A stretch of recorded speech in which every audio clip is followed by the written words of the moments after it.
దైవ సన్నిధిలో పనిచేస్తూనే దేవుడి సొమ్ముకే శతకోపం పెట్టిన ఘటన నిర్మల్ జిల్లా బాసరా శ్రీ జ్ఞాన సరస్వతి అమ్మవారి ఆలయంలో చోటు చేసుకుంది.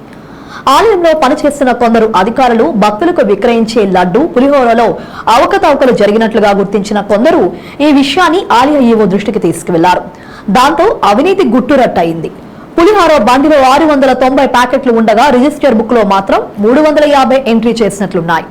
కాగా గ్రామ పూజలో పాల్గొన్న గ్రామస్తులు పులిహోర బండి ఆపి పరిశీలించగా ఈ నిర్వాహకం బయటపడింది.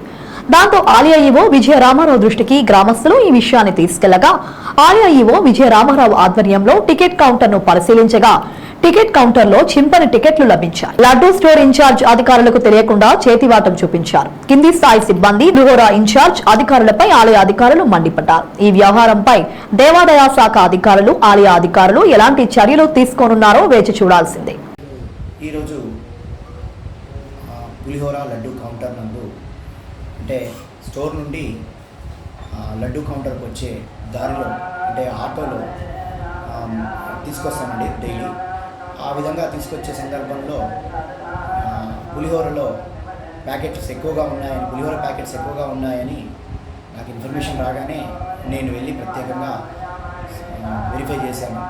అందులో 350 రిజిస్టర్లో ఎంట్రీ ఉంది. అంటే అక్కడ స్టోర్లో నుండి ఇక్కడికి కౌంటర్కి పంపించే ముందు అక్కడ ఎంట్రీ చేసుకుంటారు.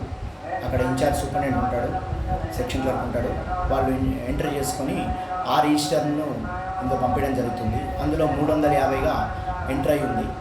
ఆ 350 కాకుండా అందులో 290 ఎక్కువగా ఉన్నాయి, అంటే 640 ఎక్కువగా ఉన్నాయి. అది మొత్తం నేనే దగ్గరుండి మిగతా వాళ్ళతోటి అప్పుడే మీడియా ప్రతినిధులు ఉన్నారు, అప్పుడు వాళ్ళందరి ముందే వెరిఫై చేయడం జరిగింది. అదేవిధంగా లోపల కౌంటర్లోకి వెళ్ళి కౌంటర్లో కూడా టికెట్లు కూడా వెరిఫై చేయడం జరిగింది. అంటే టికెట్లు మనం ఇచ్చే టికెట్లు చింపుతారు, అది చింపుతున్నారా లేదా అనేది వెరిఫై చేయగా అట్లా కూడా నాకు ఒక 35-40 వరకు నిన్న డీసీఆర్లో ఎంట్రీ అయిన టికెట్లు కూడా అందులో ఉన్నవి. డీసీఆర్లో ఎంట్రీ ఉన్నాయి అంటే ఆల్రెడీ చింపి ఉండాలి, అవి కూడా దొరకడం జరిగింది.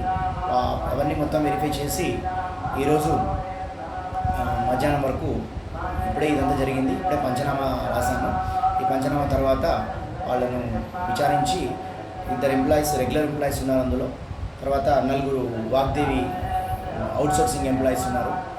నేను విచారించి వారి మీద చర్య తీసుకోవడం జరుగుతుంది.